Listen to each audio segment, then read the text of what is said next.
World of Warcraft DragonFlight has been labeled as a great expansion by a majority of the player base, especially by those who played during Shadowlands and BFA. Personally, I love DragonFlight, and after a 10-year hiatus it has definitely reignited my love for the game.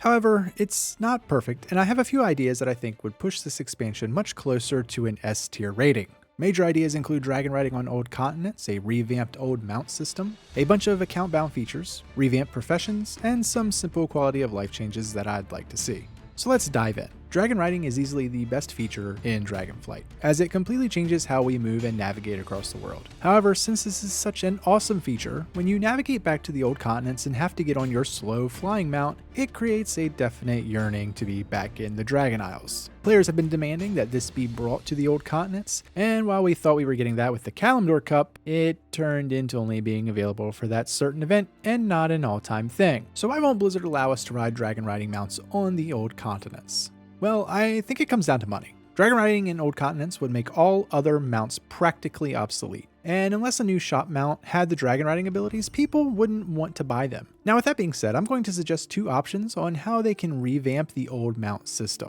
Option A.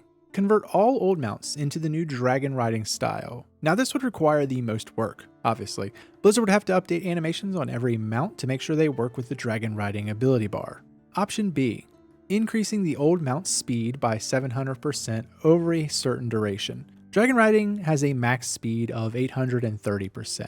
Now, you aren't going to hold max speed over a long distance, so it wouldn't make sense to have the old mounts going that fast. However, since the old flying mounts move by inputs and are not momentum based like DragonRiding, it would be extremely difficult to control a mount going from standing still to a 700% movement speed increase. So here's how I would fix this.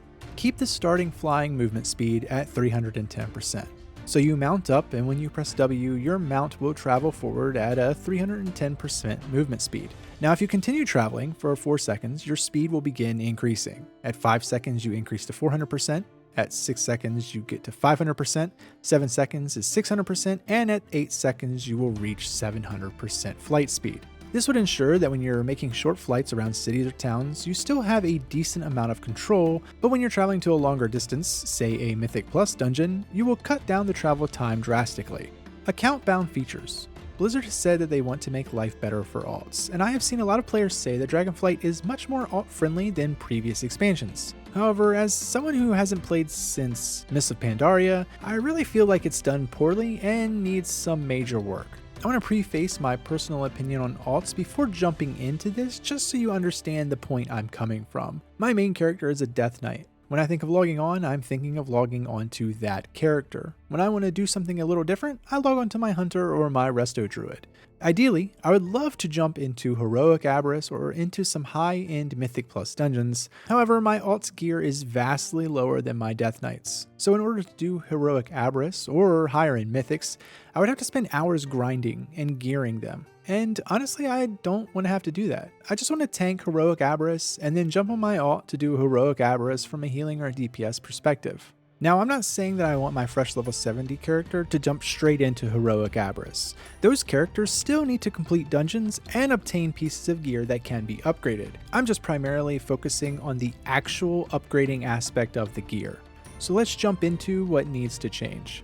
Crests. Why are these not account bound? My Death Knight has enough Whelping and Drake Crests to completely upgrade an entire gear set of one of my alts, but I can't mail them, so they are just taking up bag space. These should be usable for every character inside of your realm. I also want to comment here as a major argument I see against this, for whatever reason, is that it would kill replayability. With the current gear progression, you have to grind out crests to upgrade your gear. Certain crests are only available in certain content, so what is the difference between grinding lower level mythics on your main as opposed to grinding them on your alt? You're still doing it the same amount of times, I'm just doing it on the character that I enjoy playing more. If anything, this change would create more alts, since I can play the character that I love and I can gear up my others at the same time. The same applies for these special gear tokens. With the Forbidden Shore and the Time Rift events, I do these on my main, because that's how it's most enjoyable to me. However, I'm getting gear tokens that I have no use for. I should be able to send that token to my alt so that they can also catch their gear up to the current patch.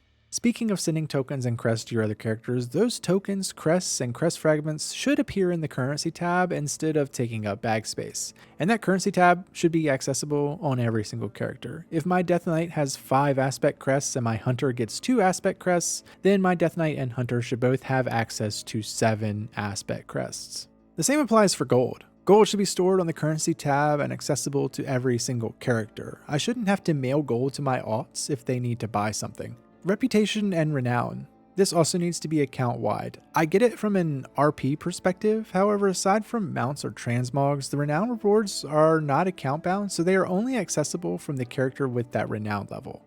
Storage. The bank should be accessible by every single character on my realm, and not just character specific. I shouldn't have to use an add-on to see what all of my alt characters have stashed away, nor should I have to jump onto an alt, go to the bank, mail whatever items I need, and then jump back onto my main.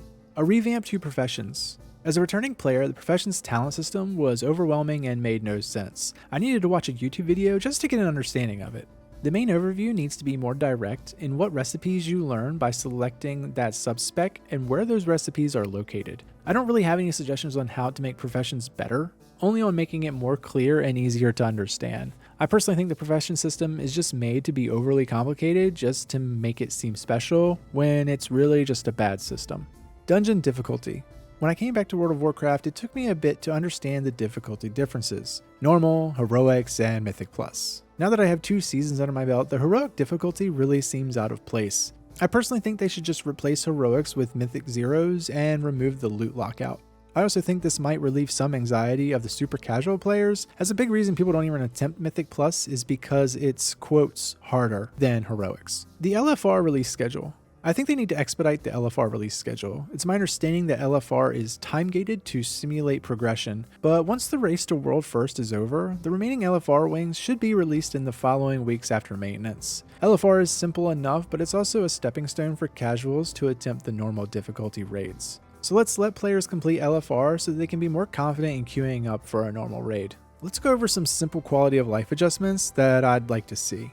Auto travel. I'd like to jump on my flying mount, open my map, toggle a waypoint, and then go make a cup of coffee as my mount flies towards that location. Mythic Plus portals. I don't even know why I have to say this, but every Mythic Plus dungeon portal should be grouped in the same place. I shouldn't have to take a portal to my faction's capital in order to take another portal to the necessary continent. Put all Mythic Plus portals together in a Mythic Plus portal room. Auto loot. Every mob that isn't a rare or a boss should be auto looted. Just throw the items into my bag once they are killed. For extra flair, if a regular enemy drops an epic or low drop chance item, light them up so I know it's something good there, and make me have to loot that. It will bring a little more excitement to the looting system. Buffs. When you enter a raid or a dungeon, once you're buffed, they should remain active until you leave that instance, even through death. Flasks and food buffs as well. Keep the timers for when you're exploring the world, but make them unlimited inside of an instance. Boss resets. The raid shouldn't have to trigger a boss reset to reset all cooldowns. Once the raid clears trash and the boss is summoned, everything should just reset. This would not only save time, but just add an extra little immersion. It kills the whole vibe when you have to reset the boss to be ready for the first attempt. Boss spawns. Get rid of the ridiculous runbacks. Spawn the raid at the edge of the boss room. The amount of time that we have to waste after a wipe is just unnecessary. Let us spawn ready to go so that we can address the mistakes and plan the next pool. Buff customization. The user interface desperately needed an update, and DragonFlight has brought some really good changes. An additional thing that I would want to see is more control over our characters' buffs. Let us choose which buffs we see. There are so many different buffs and procs that even with a collapsible menu, it's still hard to tell and see what is happening and which buffs I'm trying to keep track of. Honestly, if they could just copy weak ores so I don't have to download another add-on, would be great. Menu options. Let us move everything around. If I open my character pane, I should be able to click and drag it to wherever I want it to open. Same with Dungeon Finder, the map, collections, bags. Literally let us just move everything around like we want. Map resizing. Let us scale the map to whatever size we want. This might sound weird and it's just an additional add-on, but ideally I'd love to replace my mini map with my normal map just scaled down. So I think that's enough for one video. What's something you'd like to see changed or tweaked to be better? What are your thoughts on what I mentioned? Let me know down in the comments. If you watched this entire video, please do me a favor and hit the like button, or if you didn't like it, hit the dislike button. But at least tell me why. If you enjoy WoW content, then check out my channel. I do guides, tips and tricks, and podcasts. If you want to show extra support, feel free to check out my channel memberships and Patreon. Links to all those are down below. I'll see you in the next one.